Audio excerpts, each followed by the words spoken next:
Suami kita pakai mesin, ini suami kita pakai mesin, dia berhak menerima zakat, tapi negara dia tidak solat, karena dikasih zakat, tidak berhak menerima zakat. Gimana kata Ustaz? Buka dalam kitab Tazakiyah tutubi. Apa kata Nabi? La tahilu zakatu li tariki shalah. Tidak harus zakat diberikan kepada orang yang tidak salat. Lalu apa kata Nabi selanjutnya?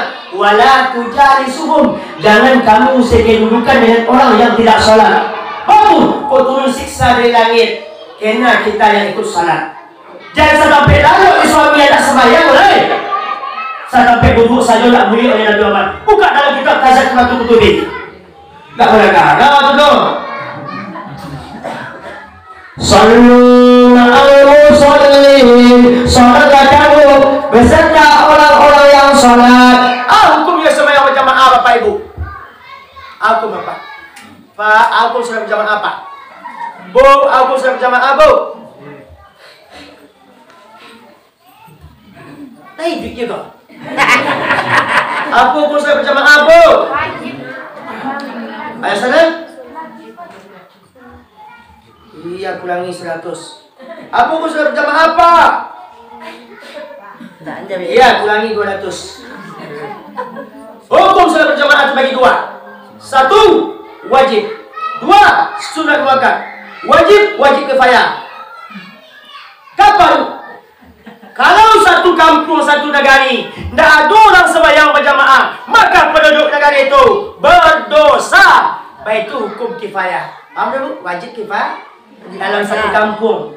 Tapi kalau per kelompok, musola aku salat berjamaah, musola itu enggak. Masjid itu lain, masjid itu enggak. Di situ lain, situ enggak. Itu jatuh kepada sunat muakkad.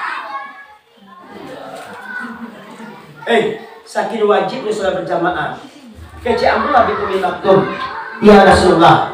Iya wahai Abdullah bin Umi Maktum. Ambo kurang tua wahai Rasul. Jarak rumahmu daripada masjid jauh wahai Rasul. Bagaimana kalau saya sholat sendirian, seorang yang bersembahyang di rumah wahai Rasul? Orang butuh, tidak ada orang tukang bimbing. Jarak rumah jauh daripada masjid. Kuat sholat mayang seorang yang bersolat di rumah wahai Rasul. Jawab Rasul, wahai Abdullah bin Umi Maktum, di waktu orang memandangkan azan di masjid, lain tak dengar dia terima engkau. Jangan wahai Rasul, suara azan jauh, tak dengar kata lima ambo. Waktu ambo berada di rumah. Apa kata Nabi? Kalau begitu wahai Abdullah bin Umi Maktum, walaupun engkau buta, walaupun tidak ada orang bimbing, engkau harus sembahyang di masjid, walaupun tak pakai tukang bimbing. Berarti wajib sembahyang berjamaah apa tak? Bapak-bapak, ibu-ibu, dah sembani azan, dah datang sampai sembahyang. Kita huilah, bapak-bapak dan ibu, kamu yang lebih buta daripada Abdullah bin Umi Maktum.